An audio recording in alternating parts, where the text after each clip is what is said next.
Welcome to the Elemental Flow Show, episode 6. My name is JP, and this is my co-host, Hollie Dunaway. Hello. Made it to 6 episodes. This has been fun so far. It's a whirlwind. Yeah. Today we're going to talk a little bit about fitness and, just making it seem more achievable to the average person who's maybe doesn't make it a part of their life. And, workouts don't have to be hard. Sometimes they could just be fun and not so extenuating. So you have been in fitness for a really long time. I know that you used to own a Pilates gym. Free weight gym as well. Mm-hmm. And being in the fire service, it's almost a prerequisite if you take your job, to heart. Mm-hmm. Yeah, getting in shape. And then also you taught dance, like hip hop and break dance. That's a few lifetimes ago. Yeah. Back in the 80s. Yeah. Yeah. And then so you've got quite the the athletic background. Oh, and capoeira too. You're gonna have to teach me that one day. Maybe we'll do it on an episode for you guys, so you can just kind of start at the basics with me. Yes. But that's like a slow motion kung fu fight dance. Depends on the music, because it's all dictated by music. So if it's a faster music, it's a faster dance. Mm-hmm. They're playing slower music, then it's a more controlled dance. Yeah. Yeah. What do you think is the relationship between fitness and just like overall well-being? That's that answer can go very deep. It's an awareness that you have or that you develop over time, the correlation between having a lower body fat, a good cardiovascular system, and what it takes to nourish your body to meet those demands. And having that awareness, it all kind of goes hand in hand. So it's being in tune with your body for the most part. Mm-hmm. Yeah. Mm. So being in tune with your body, you're just going to be overall more clear and just in better health overall, and better mental health as well.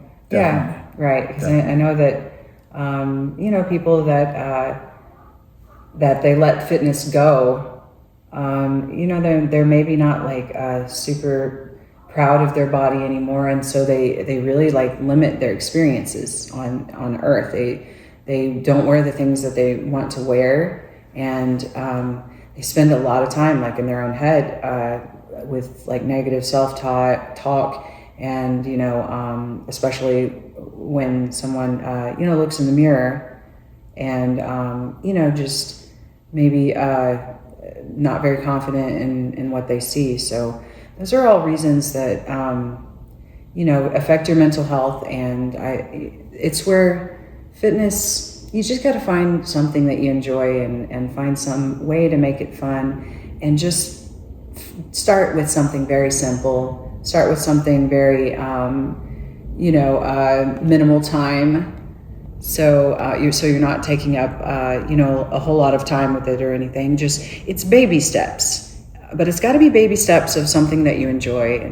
And my advice for somebody who would be struggling to kind of maintain a workout plan is just like get you some accountability, and that doesn't necessarily have to mean a trainer. They have apps for people to find gym buddies, in their area, and you've got stuff like that. I mean, you can even post on social media, like, anybody in my area need a workout partner, I'm available on these days. And or it doesn't have to be a gym. It can be just going for a walk in the park or around your own block, pushing baby strollers. And but the accountability is important. It's like when you have somebody going, hey, where were you? Why didn't you come yesterday? And sometimes we don't give ourselves as much respect as we would give another person, as far as accountability goes, because we feel like, I could do it anywhere, anytime. Nobody's going to be disappointed if I don't follow through with what I, said I was going to do. So a lot of it is just move. Get out there and move. Mm-hmm. Mobility. If you don't have mobility, you're going to have a hard time doing Yeah. anything. Right. All right, speaking of accountability, what made you show up day after day for all those years in your boxing career?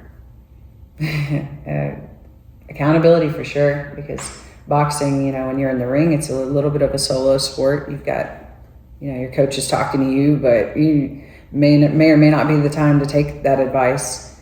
Really is kind of up to you to implement everything you learned in training. But to answer your question, it was the accountability though. It's you have trainers there, you have a team, and you really don't want to hear it. And also, boxing trainers are a little bit ruthless. They'll push you. They'll push you to your limits a little bit. They have to, because somebody in the ring is going to be pushing you to for the sure. limit. Yeah. So yeah, if you don't show up, for running that day, then they're going to probably push you through drills that's going to make you vomit that day. On a pro level, not all boxing trainers are created equal, but they really need to give you some tough love, and it's really important to have that accountability, especially with boxing. And then you have the self accountability also, because you're watching video of yourself fighting, of your opponent fighting, and that's very motivating. But you're seeing mistakes that you create in each fight and things to work on. And so it's definitely comes back to accountability for sure. Accountability is a big motivator. It's basically your job. So it comes down to job performance. Yeah. And same thing in the fire service. We keep going back to that topic. It's, you never know what you're going to get, and you got to be prepared. And the better fit you are, the more fit you are, the clearer head you're going to be able to have when it comes time to make tough decisions. Yeah. Because if you're exhausted, that's when you make poor decisions. Right. What was the biggest lesson that boxing taught you? Wow, that's a question. I go through life with this, like, I can do anything mentality. And it's because I kind of correlate everything to boxing, if you haven't noticed. I could just find how boxing related, to every situation. And so my biggest lesson would be to get a game plan and stick with the game plan. So sometimes you have to make it exciting for yourself on a regular basis in order to keep it, something that you want on a long-term basis. Because if you work really hard at something for a long time, you're gonna get good at it. But where people lose focus is, you just kind of get to doing the same things over and over, and it becomes monotonous. And you lose your passion for it. It's not as exciting. So you just gotta kind of delve into your own psychology and figure out what is the things that like really strokes your ego, and what are the things that you get the most joy out of, and just making time for more and more of those things, incorporating those things into your game plan on a regular basis, and just having things set on an auto schedule. That's that right there is like the biggest part of making accountability work for everyone. It's not just having to make excuses if someone asks you why didn't you. It's about having it on a set schedule to where you can thanklessly do something, and just trust your game plan, follow through, and because you trust yourself. You know that this is for your highest good. This is what, really speaks to your heart. And so I think that lesson can be applied to pretty much anything. In boxing, it certainly applied with, you get your game plan, and then all the stuff is maybe hurt. It's, some of it might not feel good, some of the body shots, or you might even be losing the fight. But you can't throw that game plan out the window. You just have to make little adjustments, because you study for a certain situation, and then sometimes you want to abandon your game plan when things get hard. But I think that's just a moment to take a step back and see where the game plan is failing, and just, make minor adjustments, but don't leave the game plan. Trust the process. Trust the process, trust yourself for setting this up, and follow through and so I think that's the biggest lesson for sure. Were you ever scared before a fight? Yeah, for sure. It's part of the game. Yeah, you put on a brave face. You don't want the cameras to see you, or your opponent to see you in boxing, looking scared. And you'll never admit it. But of course, you're in your dressing room and you are hearing the announcer on the fight before yours, and you know that you're going out there, and all the little self-doubts, if you allow them, will try to creep in at that moment.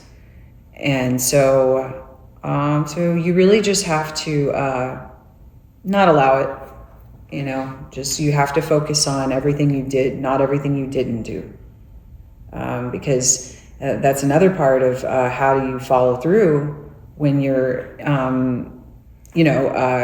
like in a training camp. And it's because whenever certain things suffer, then you're like, oh, wow, I did kind of miss my run last week. And then I missed this workout. And then your next training camp, you're like, oh yeah, I'm showing up for that this time, because last time I was breathing hard in front of everybody, and they told my opponent that I'm tired to jump on me, and that was really hard to overcome. So you're gonna get scared for sure, but it's all about what do you want to tell yourself instead. Do you really want to let that negative voice speak to you? Do you find that an easy time with shutting down negative self-talk or negative thoughts? It's hard. There's so many variables in different situations in boxing, I imagine, and in anything that's not scripted or scheduled or planned, that life is just happening. You have to be adaptable and moldable to that situation. So, it's being able to pivot, not having all the answers at that moment, but trusting your instincts and your judgment, and being able to, come out with the right decision at that moment. I know you have various world titles. Why don't you give us a rundown of some of your credentials? Yeah. So I won 4 world titles, and I had title defenses, and actually these are my world titles behind me. If you wanna look at them. So let's see if we can get you zoomed on some of these. My very first world title is the WIBA. It's the same title Layla Ali held, but I was at the lightest weight division in professional boxing. So this is at 102 pounds. Yeah. So I won this world title when I was 19, and I defended it a couple of times. And then I went over to Budapest, Hungary, and I won the WIBC and the GBU world titles at 105 pounds. And then I moved up to 112 pounds and won the NABF. And then, that's back there. That's my. I was inducted into the St. Louis Boxing Hall of Fame, and now I'm October 10th. I'm being inducted into the big one, the Women's International Boxing Hall of Fame in Las Vegas. And that's kind of like a basic rundown of the official titles. Not too shabby. Yeah, not too shabby. Yikes. It's an ego boost for sure, but I feel like it's an ego boost in a positive way, not in a way that is gonna make me not modest out in the world, but in a way that I feel like I can protect myself in any situation, and I don't even need to tell anyone, because it's more humorous to me. Not that anybody really has negative interactions with me to where I feel like I'm gonna have to fight or anything, but the world is the world, right? So not everybody is kind, and some people have attitudes, and I I just like kind of just smile through it because it's kind of funny. Somebody talking to me in a disrespectful manner. And then I also got into wrestling too. So like it's not, that's not the only form of combat that I'm skilled at. I've kind of paid my bills doing wrestling for the last 13 years as well. So, but boxing is the thing that I've done a lot of the most like technical training in. And I tried to find out like why you do everything, when you do everything. I try to get into the psychology of it, and just that way when I teach it, I can teach it to advanced boxers, and I can make sense of things and really like get their fine tune their skills as well. So I'm very interested in the technicality of boxing, and I became like a more technical boxer towards the end of my boxing career, professional boxing career, and so as a result, it's really hard to watch my fights from like from year like 5, 6, 7, 8, of after I turned pro, because like all you're seeing is your mistakes. You're like, oh, I could have fixed this and this. So that's an amazing accomplishments. Thanks. All the way through them, I because appreciate that. It's to be put in that situation, and you're looking. Nothing is scripted. It's all reaction, training, and here we go again. Yeah. Hey, buddy. Hey. This is Mayan. If you guys haven't met Mayan, he is a yellow-crowned Amazon, and he joins us on set from time to time. And we do this to keep him from squawking, so. Yeah. Anyhow, so amazing accomplishments, and how many people can say that they've been in those predicaments and come out a champion? Yeah. For sure. Thank you. Yeah, I could teach you some boxing if you want. From a world champ? Yeah. Absolutely. You're down. Let's go. Right. Ready to move the table? Let's go. Okay. All right, so we're all gloved up. These are my gloves from, those are my Puffin sports gloves. I fought Regina Homich. I think her record's like 53 wins and 1 loss. And I fought her in Germany, and these I won a couple world titles in Budapest, Hungary. They say Insane Charlie's made in hell. Danger 8 ounce. I usually keep them in the case, but Okay, so let's start with some basics like your stance. So you're right-handed. Left foot forward. Nice. Okay, so now if you want to be like at a diagonal, not too squared off, and bend your knees just a little bit. Just stay loose, right in the middle. And all right, put your gloves up right here, and you want to keep them flush on your face, so that way you're not like hitting yourself, and somebody can hit and you're completely blocked. And when somebody hits on like the elbow or the arm, that's considered a blocked punch. That's not a landed punch. It has to land like from the belly button, from the belly button up, or the punch has to land from the back of the ear forward. Same way, like this is your side, and then this right here, from here to here is your side. So anything behind here, that's an illegal punch. It's called a kidney punch. And then back here behind the ear is called a rabbit punch. These are illegal punches in boxing. Everything else is fair game. So whenever you throw your first punch, it's going to be your jab. This is the most important punch in boxing because it conserves the most energy. You can hit someone the easiest with it, and you can use it to get space. There's so many uses for this punch right here. So your jab is going to be your left side since it's not your power hand. And when you land it, it's going to land just like that. And put your chin down a little bit more and put that shoulder up a little bit more. Yeah, there you go. That way it's guarding your face and you're not open. Okay, but you want this to be like a snapped punch. So let's try to just, I'll kind of step back out of the way a little bit and just snap it. Nice, just like that. Very good. You make it come right back to your face. And whenever it comes back, then you want that elbow to go completely back down. Perfect, very good. All right. And now we're going to work on your right hand. So on your right hand, you're kick that foot out just like a half step. There you go. Perfect. All right, so when you land the right hand, it's the exact same way, but you're going to turn on that back foot.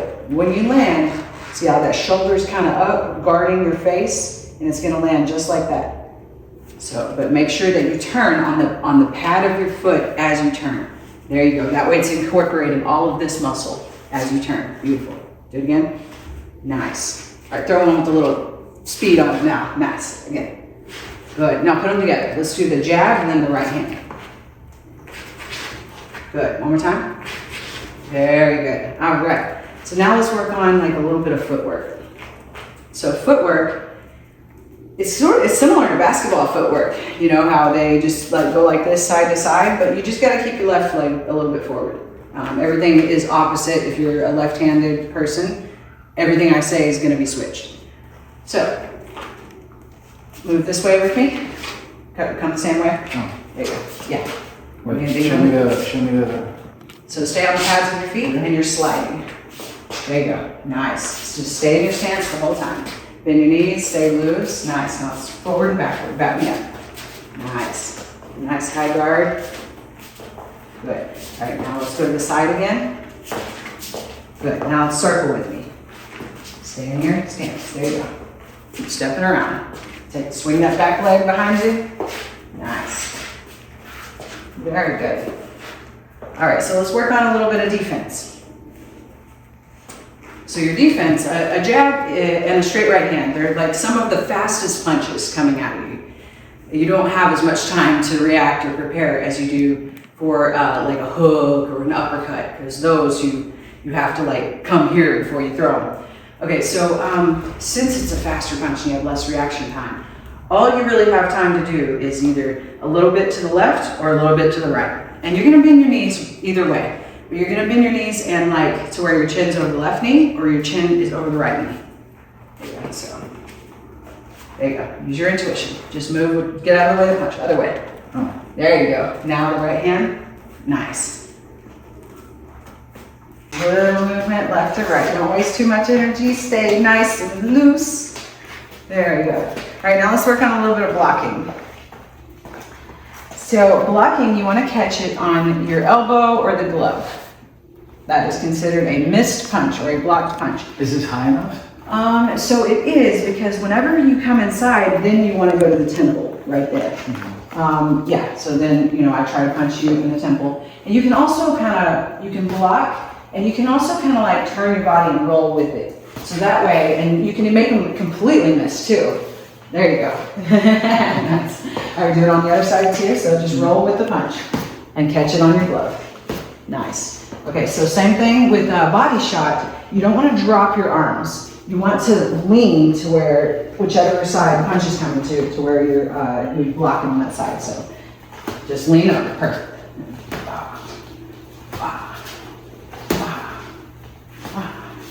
All right, nice. Let's mix it all together now. So we're gonna slip, slip, block, block, block, block. Nice. Give them a different angle.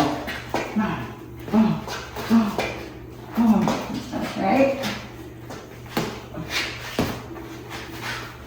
Just don't get hit. That's your only job.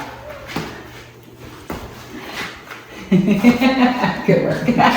Why haven't you done any instructional videos? I'm in the production right now. I'm shooting a series. It's for it's called Champion Virtual Boxing University, and it's going to be two-tiered. One tier is going to be kind of marketed to you know, just the average person who doesn't have fighting experience, or anybody that even if you do have a little bit of fighting experience, anybody that really wants to start with the fundamentals from day one and make sure that their stance is very, you know, accurate, and that every single punch technique is accurate. So just if you want to start over and just make sure that things are technically correct, it's for that audience. And then I also have another tier for it's more of an advanced tier for boxing, and it's going to be marketed to you know, boxing gyms, pro fighters, pro boxers, you know, specifically, and then group that could really benefit it is like MMA fighters, because boxing is one of the martial arts that's included in mixed martial arts. So I think, really perfecting your stand-up game is very beneficial to MMA, to any MMA fighter. So yeah, we're in production. We're probably maybe another month away from actually, releasing it, because it has to be like a hard release, everything all at one time. So so that way, they can implement it in gyms and start using the training programs and the techniques. And yeah, so it's coming. Yeah, thanks. Yeah, it's a lot of fun shooting. I love teaching boxing. It's pretty harsh on your body. Holding mitts for people, you might shake a little bit, but I love it. I absolutely love teaching boxing. Well, you're good at it. Thank you. I appreciate that. So yeah, we're wrapping episode 6. We'll see you guys next Thursday, every Thursday at 8 p.m. on Spotify podcast, Apple podcast, YouTube. We'll see you there. All right. Thanks, guys.